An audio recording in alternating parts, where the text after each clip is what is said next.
Hello and welcome back. So, this is part two to my video, Drinking with Coffee.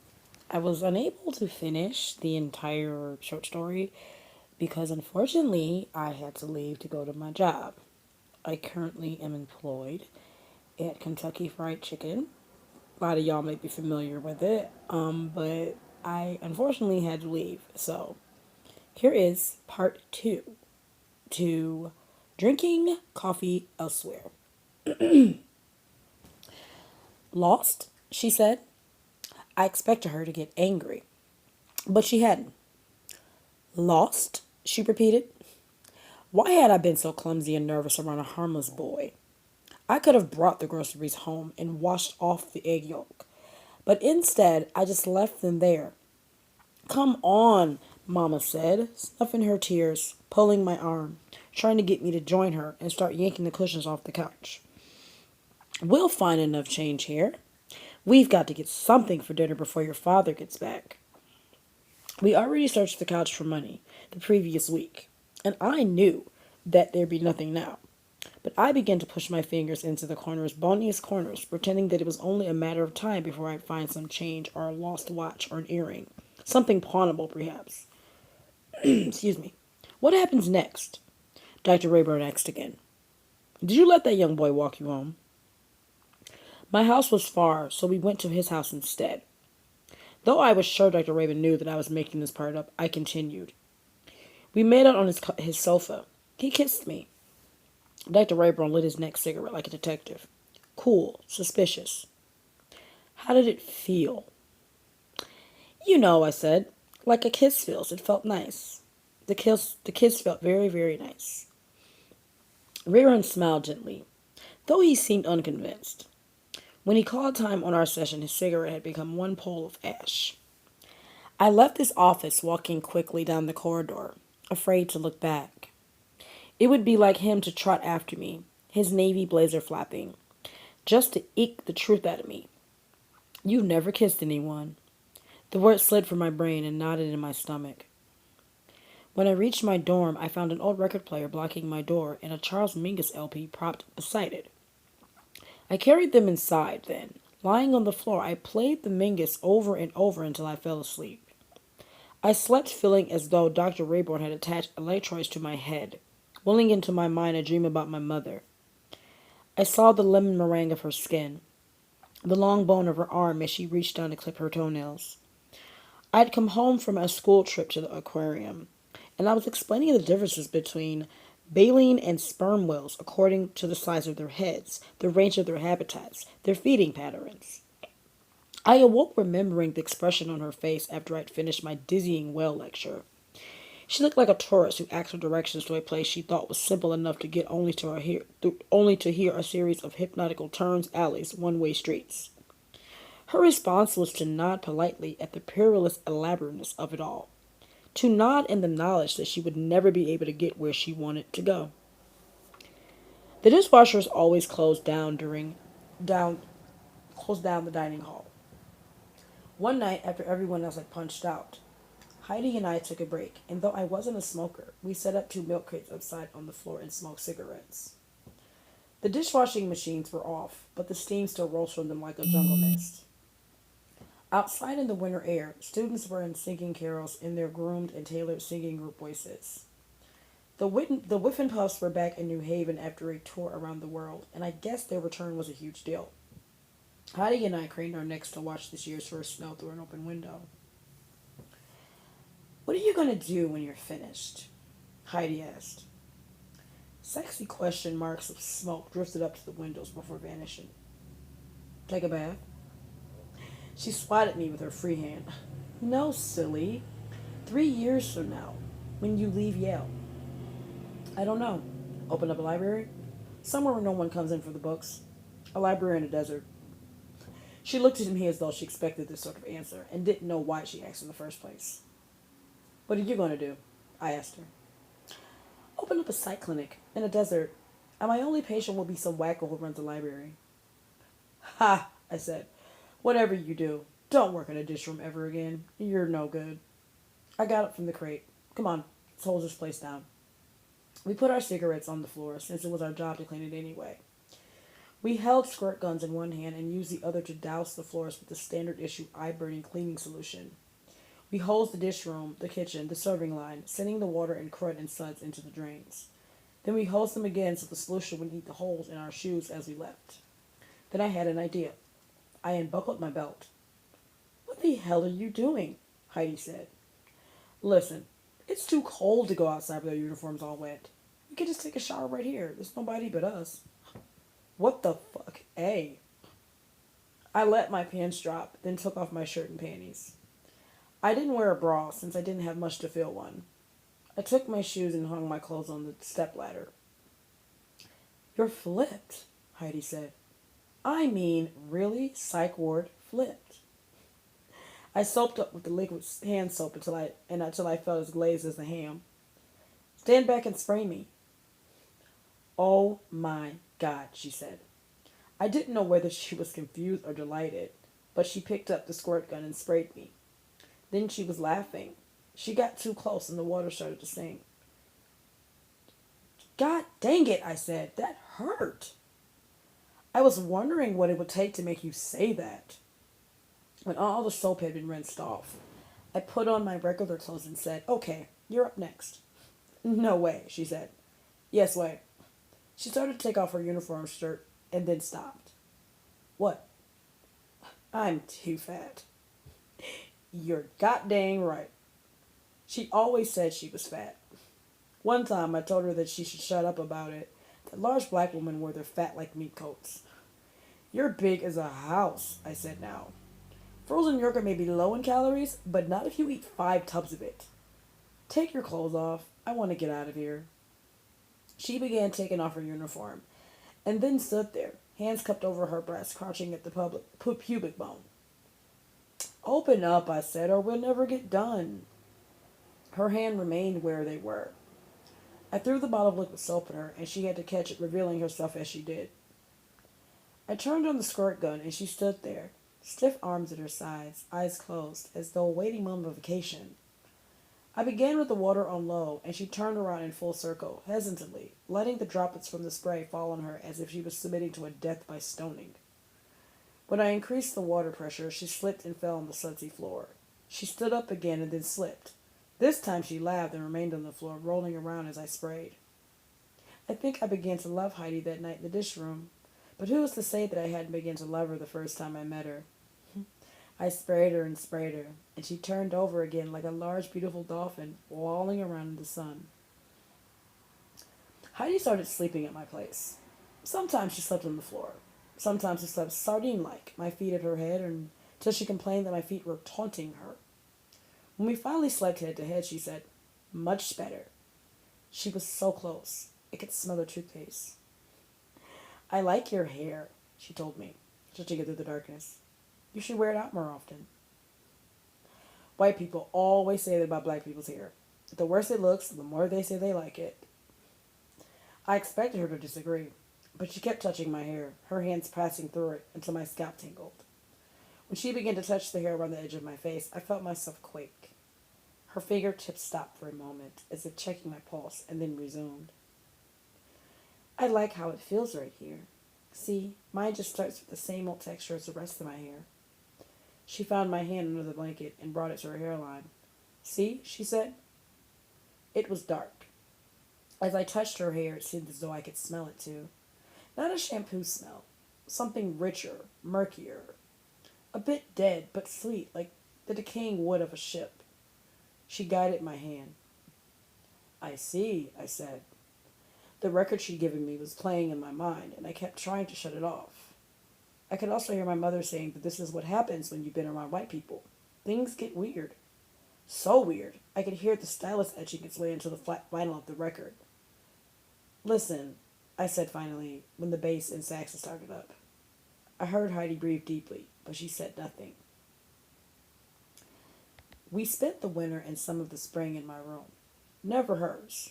Missing tests, listening to music, looking up my window to comment on people who wouldn't have given us a second thought. We read books related to none of our classes. I got riled up by the autobiography of Malcolm X and the Kromsky Reader. Heidi read aloud passages from The Anxiety of Influence.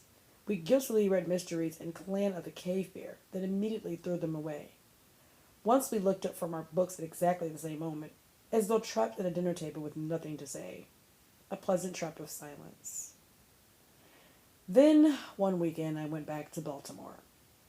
When I returned to a sleepy tree-scented spring, a group of students were holding what was called Coming Out Day. I watched it from my room. The MC was a sepia boy who had invited us to the party months back.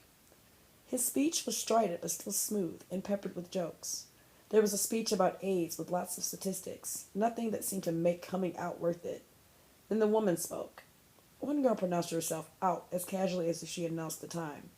Another said nothing at all. She appeared at the microphone accompanied by a woman who had begun cutting off her waist-length bleach blonde hair. The woman doing the cutting tossed the shorn hair in every direction as she cut. People were clapping and cheering and catching the locks of hair. And then there was Heidi. She was proud that she liked girls. She said that when she reached the microphone. She loved them, wanted to sleep with them. She was a dyke, she said repeatedly, stabbing her finger to her chest, in case anyone was unsure to whom she was referring. She could have not seen me. I was across the street, 3 stories up.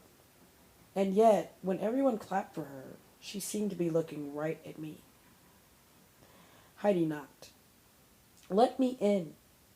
It was like the first time I met her, the tears the raw pink of her face. We hadn't spoken in weeks. Outside, pink and white blossoms hung from the old campus trees. Student played hacky sack in t-shirts and shorts. Though I was the one who'd broken away after she went up on that podium, I still half expected her to poke her head into the window in Lindsay shape, or tap on my back in Harkness, or even join me in the Commons dining hall, where I'd ask for my dish. Room shift to be transferred. She did none of these. Well, I said, what is it? She looked at me. My mother, she said. She continued to cry, but it seemed to have grown so silent in my room I wondered if I could hear the numbers change on my digital clock. When my parents were getting divorced, she said, my mother bought a car. A used one. An Eldorado. It was filthy. It looked like a huge crushed can coming up the street. She kept trying to clean it out. I nodded and tried to think what to say in the pause she left behind. Finally, I said, we had one of those, though I was sure ours was an Impala. She looked at me, eyes steely from trying not to cry.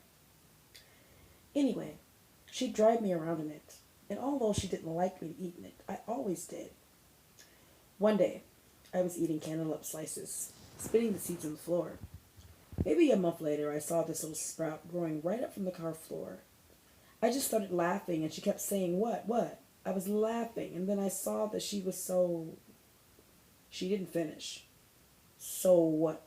So sad? So awful? Heidi looked at me, what seemed to be a renewed vigor. We could have gotten a better car, huh? It's all right. It's not a big deal, I said. Of course, that was a wrong thing to say, and I really didn't mean it to sound the way it had come out. I told Dr. Rayburn about Heidi's mother having cancer, how I said it wasn't a big deal. I wanted to say exactly the opposite. I meant that I knew what it was like to have a parent die. My mother had died. I know eventually one accustoms oneself to the physical world's lack of sympathy. The buses that still run on time, the kids who still play in the street, the clocks that won't stop ticking for the person who's gone. You're pretending, Dr. Rayburn had said. Not sage or professional, but a little shocked by the discovery, as though I'd been trying to hide a pack of his cigarettes behind my back. I'm pretending? I shook my head. All those years of psych grad, I said, and to tell me that? You construct stories about yourself and dish them out. One for you, one for you. Here, he reenacted the process, showing me handing out the lies as if they were apples. Pretending I believed the professional name for it might be denial, I said. Are you calling me gay? He pursed his lips noncommittedly. No, Nina, I don't think you're gay. I checked his eyes. I couldn't read them. No, not at all, he said. sounding as though he was telling a subtle joke. But maybe you'll finally understand. Understand what? That constantly saying what one doesn't mean accustoms the mouth to meaningless phrases. His eyes narrowed. Maybe you'll understand that when you need to express something truly significant, your mouth will revert to the insignificant nonsense it knows so well. He looked at me, his hands sputtering in the air in a gesture of defeat. Who knows? He asked with a glib, psychiatric smile I'd never seen before. Maybe it's your survival mechanism. Black living in a white world. I heard him, but only vaguely. I'd hooked onto that one word, pretending what Dr. Rayburn would never understand was that pretending what was not got me this far. I remembered the morning of my mother's funeral. I happened to give her milk to sit on my stomach. I pretended it was coffee. I imagined I was drinking coffee elsewhere. Some Arabic-speaking country where the thick coffee served in little cups was so strong it could keep you awake for days. Some Arabic country where I'd sit in a tenant cafe and be more than happy to don a veil. Heidi wanted me to go with her to the funeral. She sent this message to the dean. We'll pay for your ticket to Vancouver, the dean said. And what about my ticket back, I asked. Maybe the shrink will pay for that. The dean looked at me as though I were an insect and she liked to squash. We'll pay for the whole thing. We might even pay for some lessons in manners. So I packed my suitcase and walked from my suicide single dorm to Heidi's room. A thin, wispy girl in ragged cutoffs and a shirt that read LSBN answered the door. A group of short-haired girls in thick black leather jackets, bundled up despite the summer heat, encircled Heidi in a protective fairy ring. They looked at me critically, clearly wondering if Heidi was too fragile for my company. You got our numbers, one said, holding onto Heidi's shoulder. And Vancouver's got a great gay community. Oh, God, I said. She's going to a funeral, not Save the Dyke rally. One of the girls stepped in front of me. It's okay, Cynthia, Heidi said. Then she ushered me into her bedroom and closed the door. A suitcase was on her bed, half packed. She folded the polka dot t-shirt that was wrong for any occasion. Why haven't you talked to me? She said. To me in 2 months. I don't know, I said. You don't know, she said, each syllable seeped in sarcasm. You don't know. Well, I know. You thought I was going to try to sleep with you. Try to? We slept together all winter. Smelling your feet is not sleeping together. You've got a lot to learn. She seemed thinner and meaner. So tell me, I said, what can you show me that I need to learn? But as soon as I said it, I knew somehow that she still hadn't slept with anyone. Am I supposed to come over there and sweep your enraged self in my arms? I said. Like in the movies? Is this the part where we both are so mad we kiss each other? She shook her head and smiled weakly. You don't get it, she said. My mother is dead. She closed her suitcase, clicking shut the old-fashioned locks. My mother is dead, she said again, this time reminding herself. She set the suitcase upright on the floor and sat on it. She looked like someone waiting for a train. Fine, I said, and she's going to be dead for a long time. Though it sounded stupid, I felt good saying it, as though I had had my own locks still clicked shut. Heidi went to Vancouver for her mother's funeral. I didn't go. Instead, I went back to Baltimore and moved in with my aunt I barely knew. Every day was the same. I read and smoked outside my aunt's apartment, studying the rows of hair salons across the street, where girls in denim cutoffs and tank tops troop in and come out hours later, a flash of neon nails, coifs the color and sheen of patent leather. And every day I imagined visiting Heidi in Vancouver. Her house would not be too large, but it would be clean. Flowery shrubs would line the sidewalks. The Canadian wind would whip us about like pennants. I'd be visiting her in some vague time in the future. Deliberately vague, for people like me who realign past events to suit themselves. In that future time, you always have a chance to catch the groceries before they fall. Your words can always be rewound and erased, rewritten and revised. But once I imagined Heidi visiting me, there would be no psychiatric or deans, no boys with nice shoes or flipped cashiers. Just me in my single room, She would knock on the door and say, "Open up." Okay, people, that was the end of the story. I do apologize for the grammar mistakes, and I do apologize for the clubs and the ubs and whatever else I did. Um, there are some words I just have a hard time reading. It's not that I can't read. I can read fine. Don't get me wrong. Um, but I do apologize for the mistakes, and just I hope that you guys enjoy it as much as I love recording it for you. And as I said the first video, I need feedback. So give me your thoughts. Tell me what you think. I need to know how I'm doing. I'm gonna upload a few more videos to see how this takes off. But please, guys, try to give me some positive feedback. I appreciate it. Thank you. Well, I guess I'll see you guys next time. Good night.